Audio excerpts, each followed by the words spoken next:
Apa kata Abu Bakar?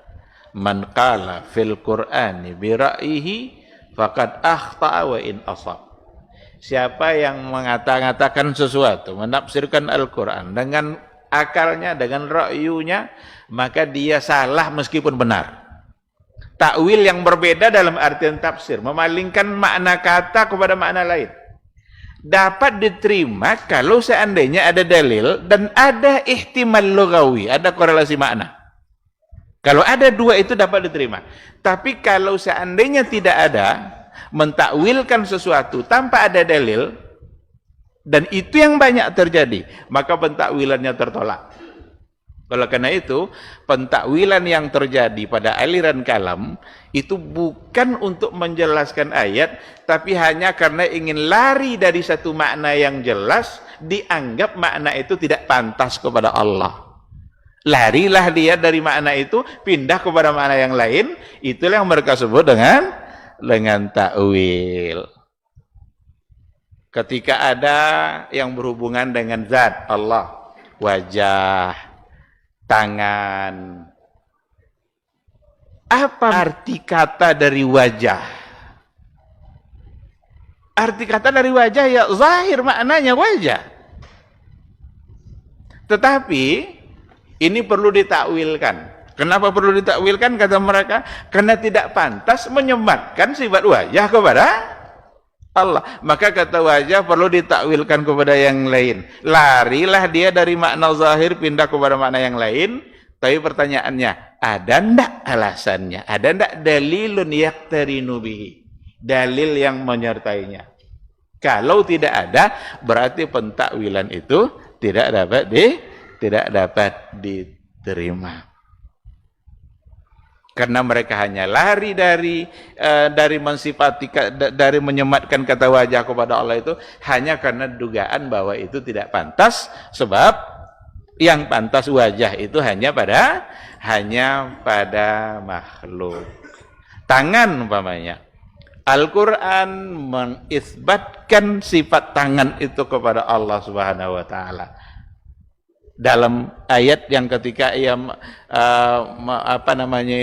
kenapa iblis itu tidak mau sujud kepada Adam? Ya iblis, wahai iblis, apa hendak kamu sujud lima khalaqtu biyadayya, kepada sesuatu yang telah aku ciptakan dengan kedua tanganku.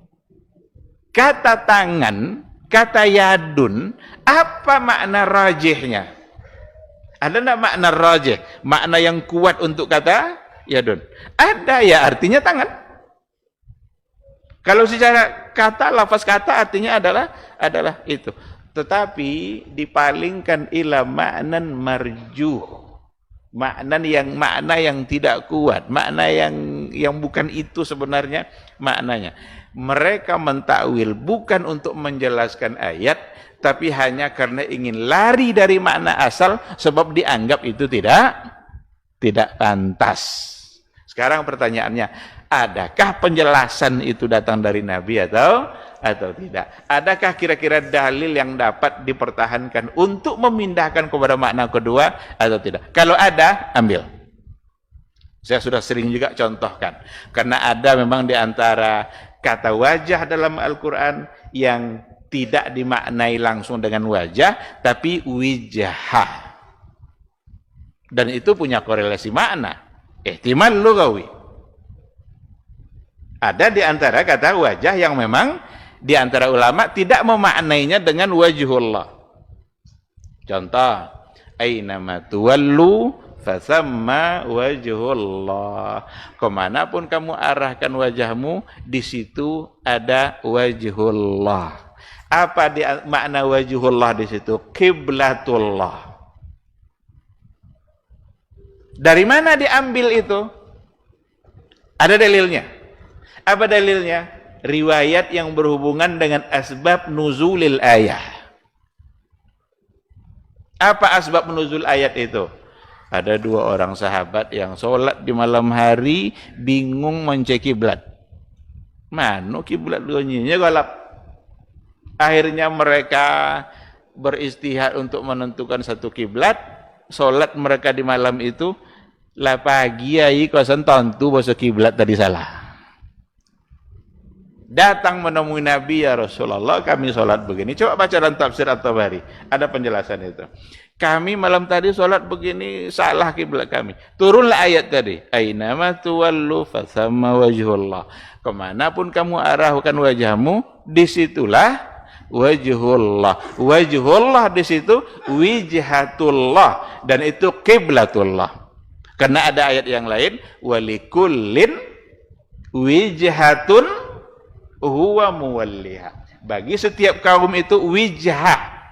Wajhun dengan wijhah, ada ndak ihtimal lugawinya? Ada. Ada ndak dalilnya? Ada yang riwayat tadi itu. Berarti dua-dua syarat tadi ada. Kalau lena dua kok untuk pentakwilan, ambil pentakwilan itu. Tapi kalau tidak, jangan ambil.